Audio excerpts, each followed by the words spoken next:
What if I told you that becoming financially independent, becoming a millionaire, really obtaining wealth had a lot more to do with your behaviors, your beliefs, and your habits than it does with math or investment results? A lot of people don't realize how powerful financial psychology is and how our psychological beliefs and our behaviors and our habits really do affect the outcomes of what's happening in our lives.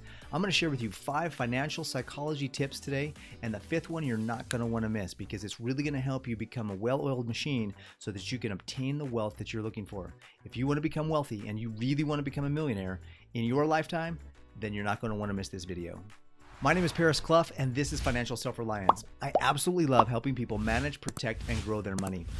One of the things that most people don't realize is that money really does have a lot more to do with our beliefs, our behaviors, and our habits. If we believe that we can achieve things, we will, and we will make efforts. And the skill sets that we need to learn, we will want to learn because we will have the belief system that we can learn them. And then we will set ourselves in a position where we can have behaviors and habits that will serve us towards the goal that we have of becoming a millionaire. So the first thing I want to share with you today of the 5 things I'm going to share is your motivation. Money motivation is perhaps one of the biggest things that you need to really dig deep and look at and think about. What are you motivated by? What motivates you to make money? Why do you want to make more money? Here's a couple of examples from a story that I'll share with you. There's 2 men. One of them, his name is Johnny, and Johnny lives in a city with his mother and 3 younger siblings. His mother works 2 jobs and struggles to pay their monthly expenses and buy food. At age 15, Johnny gets a job delivering newspapers in his neighborhood. He only earns $150 a month delivering those newspapers, and he has to use some of that money to pay for the electric bill. And then he saves whatever he has left over for his future. His motivation in life is not to have to worry about money. In fact, he doesn't want to become rich. He doesn't want to become wealthy. He just wants to have enough money so that he no longer has to worry about where that money is going to come from. He doesn't have to worry about when the bills come, what's going to happen to him. So can you kind of get an idea of how Johnny's lifestyle or how Johnny's mentality around money is really affecting what he can desire and believe that he can achieve and the habits and the behaviors that he's going to really develop? Now let's take a look at another guy. We'll call this guy Sam. Sam lives in a mansion on the other side of town. He has everything that he wants in life. He's never had to want for money. In fact, if he asks for something, his parents can give it to him because they own several restaurants and they own a bunch of businesses that are paying him fantastically. In fact, after he graduates from high school, he's got a full ride scholarship to Princeton. And after Princeton, he's probably going to live off his trust fund and just live the rest of his life having fun, going to parties, and doing what rich people do.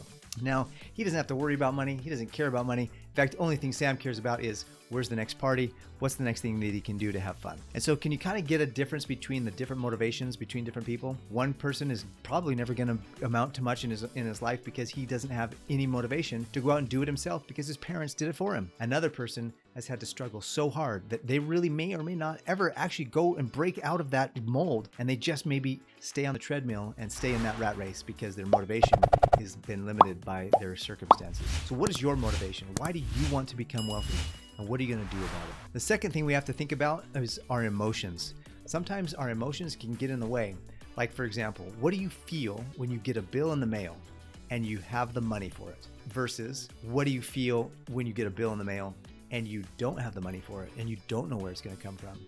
If you get a bill in the mail and you know where you have the money, it's okay, no big deal. But if you get a bill in the mail and you don't have the money, or the money's gone, or there's no more money left, you're going to be stressed out and you're going to have a lot of anxiety. Let's bring it a little closer to home. Let's say that you get asked by your friends to go out to eat, or maybe you get asked by your friends to go on a trip and you know you don't have any money, or the money you do have is going to pay your rent.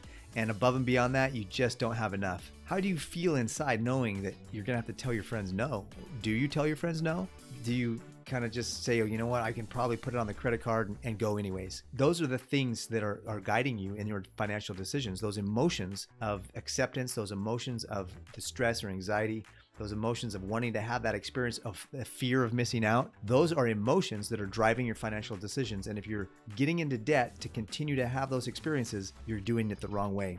And you're going to find yourself in a really bad place really soon. So get your emotions under control. If you have enough money saved up for something and then you go buy it, I promise you're going to have a much different experience in buying it. You're going to have joy and happiness, and you're going to have some peace knowing that you paid for that thing outright with money you saved up for. All right, the third thing that really is important about money and money management is having goals and dreams. Like, what do you dream about with money? Because money isn't really the end goal. It's the things that you dream about that you want to buy with the money. That's your end. That's what motivates you. That's kind of what gets you going too, right? So from that earlier one, motivation, Like, what do you dream about? Do you dream about traveling the world? Do you dream about having different things that you want to be able to do and places you want to go and experiences that you want to have? And what are your goals around obtaining those things? And then do you have a plan to get there? See, if you have a why big enough, you'll be able to accomplish almost anything. In fact, there's a great quote by a guy named Friedrich Nietzsche. He says, "He who has a why to live for can bear almost any how." So if your why is big enough, if you have a goal and a dream that's big enough, you're going to go for it. So if, let's say you have a dream to go on a vacation somewhere, that's going to give you the opportunity psychologically to say, you know what, I've got to do whatever it takes to get there. Let's say you have a why that's even bigger than that. Let's say you have a why that you want to retire your parents, or you have a why that you want to give to a charity, or maybe you have a sibling or a relative that is really struggling and you want to take care of them, or you want to give them a gift that's going to really help them out and you need some money to do that. Well, that's a why. How you're going to obtain it comes by setting goals and having those dreams in place so that you can really work towards getting those things done. So having goals and dreams is your third thing. Now I'm going to talk to you about the fourth thing that comes to us in financial psychology, is the difference of reacting to something or responding to something. Now, let me give you an example. If you are having an argument with somebody, one of the things that you immediately want to do is just really fight back. And that's a reaction. So when somebody punches you, you want to punch them back. That's a reaction. But to be able to respond instead and say, if somebody punches you, you want to be able to take a minute and think about what's going on. Think about what you should do next and the consequences of what you might do next, and really respond to that attack in a different way. So the ability to respond is something that only humans really have.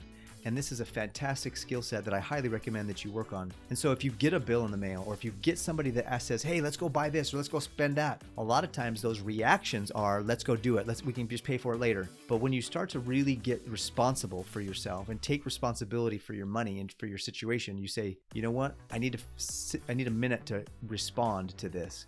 So instead of reacting to what's happening in your life, make sure that you take time to respond and give a response that's going to give you value, that's going to bring you closer to your goals and dreams, closer to those things that motivate you, closer to those positive emotions and those positive motivators. What have you noticed in your life? When you're sitting down to do your bills every month, do you get a lot of anxiety, or are you super excited to get those bills paid and move on to the next thing? If you're super excited, that means you're doing things right. You're living within your means, you've got plenty of money, and you're paying your bills on time, and you've probably got enough money to keep going. But if you're stressed out and you have a lot of anxiety and you just want to fight and just argue and just have a lot of contention when you're doing your bills, that's something that you need to consider as part of what makes your financial decisions. Those emotions, that feeling makes your financial decisions for you. So put a comment below and let me know, what are the things that you feel as you do your bills each month. Now I'm going to share with you the fifth thing that I think that is going to be really critical for you to be moving forward with your finances. Let's say that I was to hire you to be the CFO of a company, and that company was Your Family Inc. Let's say that I came into your company. I'm an auditor, and I come into your company that's Your Family Inc. I ask, who's in charge of the money here? And you say, oh, I'm in charge of the money. What is my audit going to say? Do you have the skill sets necessary to really balance a budget? Do you have this? Are you purchasing all the things that you need to have? Are you keeping receipts? Are you keeping track of everything? Are you spending less money than you're making? Or do you have a surplus? Are you investing that surplus in your future? Do you have proper insurance? Are your debts taken care of or manageable? Do you have retirements in place? Do you have savings in place? Do you have emergency funds in place? Are you going to get an A in that audit, or are you going to get an F? What I would highly recommend that you do is pretend like you're the CFO of your company, of your family, and then act accordingly. You know, if you're the CFO and some employee goes and spends money frivolously, you're gonna have a hard time trying to rein that in and keep track of that. So when a company goes forward and makes any purchasing decisions, they collaborate together. So if you're in a situation in your family where you've got a couple people that can spend money, maybe you and your husband, or you and your wife, or you and your significant other, you need to collaborate together on a regular basis. You need to have a sit down talk about who spends what, how much, and what the budgets are, and everything that's going forward. That's a council meeting. That's a board meeting, if you will, for your family's corporation or company. And then also making sure that you're balancing the budget every month, making sure that you know how much money's coming in, know how much money's going out, you know how much the debt is, you're managing it if you have some, You're keeping yourself in a surplus. You're keeping yourself in a positive cash flow, which means more money is coming in than's going out. And then you're building yourself a net worth that's positive. If you had money to invest, would you invest it in your own household if your household was a corporation? If the answer is no, it's time to revalue what you're doing and really get a new course for what you want to do with your family and what you want to do. So consider yourself the CFO of your household corporation and act accordingly. If there's things you need to learn, if there's skills you need to learn to balance the budget better, if you need to learn Excel, if you need to learn some spreadsheets, or if you need to learn some kind of app or some kind of program that will help you balance the budget, do it. If you need to learn how to invest more appropriately, if you need to learn about stocks and bonds and mutual funds and ETFs, then do it. If you need to learn about insurance, whether it's car insurance, homeowners insurance, renter's insurance, life insurance, medical insurance, health insurance, whatever it is, learn it. Go learn it. Don't shy away from it. If you were the CFO of a corporation and I gave you an assignment and said, hey, I need you to learn this, that, and the other so our company can be financially stable, you would go do it. That would be part of your business. That would be part of your job. As part of your family business, it's your job, as if you're running the money, to know and understand all of these financial concepts, at least at a very limited level, so that you can interact with and make decisions that are educated and appropriate for your family. I hope that you got a lot out of this video. I hope you realize that these 5 things are going to help you get to where you need to be financially, because financial literacy really is more about our psychology, our habits, and our behaviors and our belief systems than it is about math. We'll get more into the details of math and investments and other things on this channel, but for now, I want to make sure that you understand that it's important for you to get your mindset right, because in the end, it's your mindset that changes everything. If you want to watch the last video I produced, go ahead and watch it here. Go ahead and subscribe to the channel up here and check out this video up here, the YouTube things you might like. Until the next one, have a fantastic day.